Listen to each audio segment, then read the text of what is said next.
Yeah, sure. My name is Robert Ustian. I'm from Abkhazia, a small part, a small country near Russia. And regarding football, I'm a founder of CSKA Fans Against Racism Initiative and executive committee member of Football Supporters Europe. I'm 34 and I'm Russian. So how is the World Cup for you, as a Russian, so far? Well, for me, this World Cup was something very, very important. Not only for me, I think for Russian nation, because this was a unique chance for this country to show the rest of the world that it's not as bad as everybody thought about it. And we were very excited for traveling fans. We were excited for people to come and to see this country. But at this point, if you're asking me this question, I should sincerely say that it went beyond my bravest expectations. With the atmosphere on the streets of Russian cities, with Russian people who are very different, who are very nice and really go out of themselves to show the best and it's a kind of a cry from the deep of Russian nation because they really believe that they don't deserve coverage of their country and of their themselves as it was, because at some point we felt that we are like facing a campaign of hatred, and in that respect we really didn't understand what is going on, why we are kept as a scapegoats of everything happening in this world. And we were like a cornered animal, you know, like the West so-called is coming, and more sanctions, more accusations. And that's why what is happening here, like people who are having some language barriers, but despite this fact are trying to show the best and to maybe even a better version of Russia than we face with during our routine life in this fantastic land, with all its problems. And I have been the toughest critic of everything happening in Russian football, for example, regarding racism, homophobia, etc. But with all the problems, I sincerely think that Russia hasn't deserved what have been shown and reported about it. Before the tournament, there were many talks about hooliganism and racism in the country. But the tournament started and nothing happened. What can you tell us about it? Russian football has certain problems. The important thing is to understand, and I'm repeating that again and again, and most probably, unfortunately, we'll have to repeat that many more times. The problem of racism or hooliganism needs an institutional approach. Russian Football Union, Russian sports authorities need to understand that there are two key pillars: punishment and, on the other hand, education. Unfortunately, in our country, education in football has zero presence, and this is my problem. What is more, I have been begging in 80 hours of interviews for people to come and give this country a chance, because with my heart I believed that Russia is different than it is presented. But now, with all this euphoria taking place, I'm becoming worried, because despite the fact that we have certain problems, especially in Russian football, our authorities might be using this fantastic atmosphere as a justification of not doing anything, saying, oh, look, like we had an amazing World Cup. What racism are you talking about? Like, what criticism are you bringing us while we have millions of fans who say this is one of the best World Cups in entire history? So this is important. This is quite critical point in terms of legacy of our country. This World Cup might be a beginning of something huge and important. If we understand that football might be a great game where families might come, if we understand that this game unites people and there is no place for the dirt that we experience and we see in our National League games, this would be much more important than fantastic stadiums that we have. But on the other hand, my real fear is that it might be just a window dressing, this 1 month showing fantastic things in Russian football, and when you turn back, when you safely travel to your home countries, we will stay here with all these challenges and with all these problems in this beautiful country.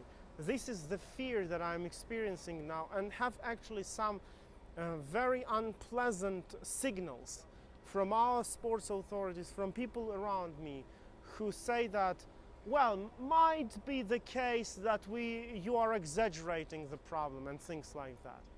But in terms of hooliganism, just very short thing, people who wrote these articles full of hate, really two options. Either they didn't understand Russia at all, or they deliberately lied about this country. Who are these people? Yeah, I will name them.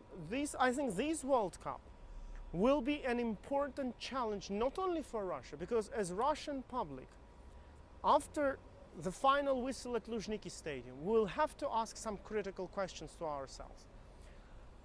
Why Russia cannot be always like it is during the World Cup? Why our football stadiums cannot be that beautiful and welcoming as they are during this festival of football?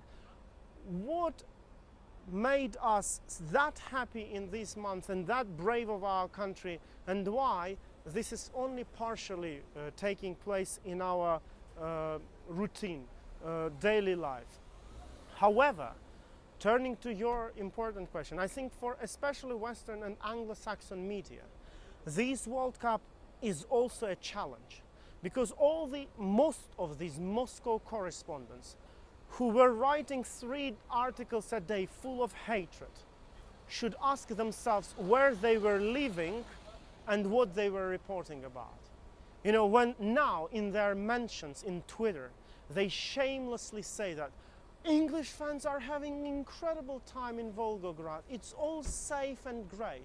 And then they are facing with hundreds of mentions saying that, look, as it is the case with Sean Walker, a person who spent like years here reporting and on the front lines of a campaign of hatred, saying that, look, you are the reason why I'm not here.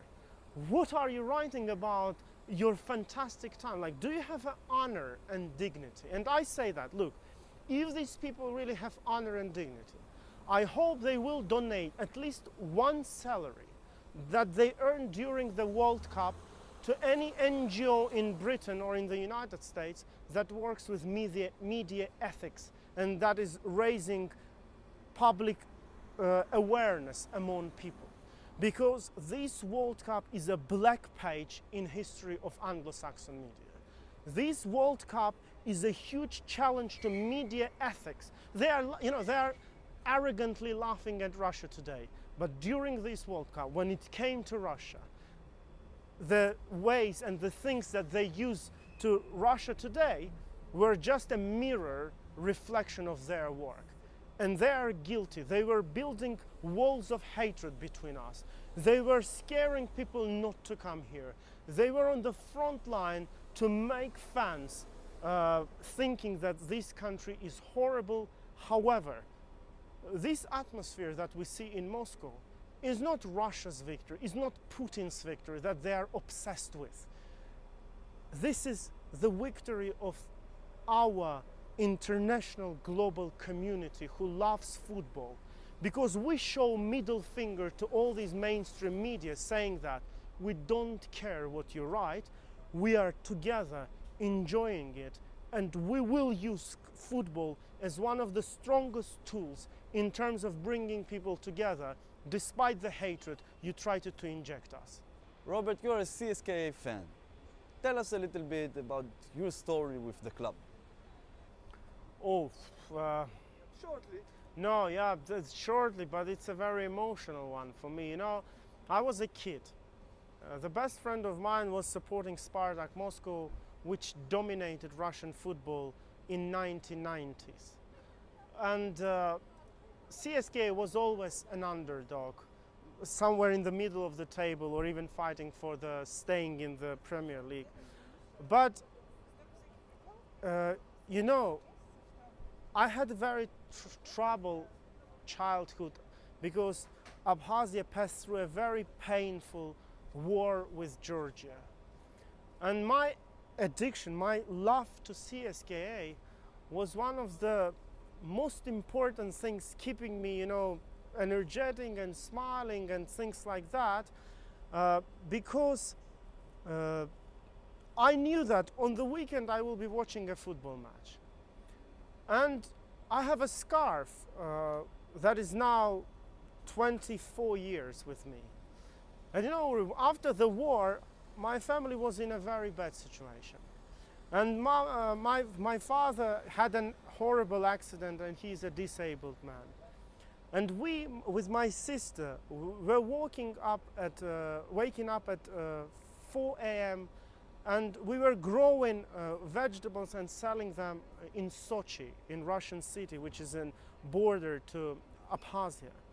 And there was a scarf that I dreamed to buy, but I never asked my family for money because I know how poor we were and that they will just simply answer me no and it will hurt them very much. So after each time we went with my mom, she was giving me a little money for just buying some sweets, etc. But I was saving this money. And it took me like almost a year to save the money to buy the scarf that is now with me. CSK is one of the most irrational things in my life. This is the reason why I gave up all possibilities to study in the US and in Europe. And I said, after graduating my fantastic university in Turkey, I said, no, I'm going to Moscow to be with my team. And this is very special. This is one of the best feelings I have in my life. And I hope this will continue just growing because CSK identity, this is important. Let's go a bit in nuances. To be a CSK fan is really something, something different, something very, very distinguishing from being a Spartak fan or Dynamo Moscow fan, because being a CSK fan, as in broader perspective, we call it a member of a red-blue family, is very special because of our very painful history, because of being underdog, and despite all the unsuccessful stories, results, some very horrible losses of our goalkeeper on the pitch and out of the pitch. We lost two goalkeepers in tragedies. This made us strong, and this made us understanding that success that will sooner or later come should be weighted, and despite all the problems we should be united and we should be members of the of a great real family supporting each other. You started an interesting initiative regarding racism among the club's fans. What can you tell us about it?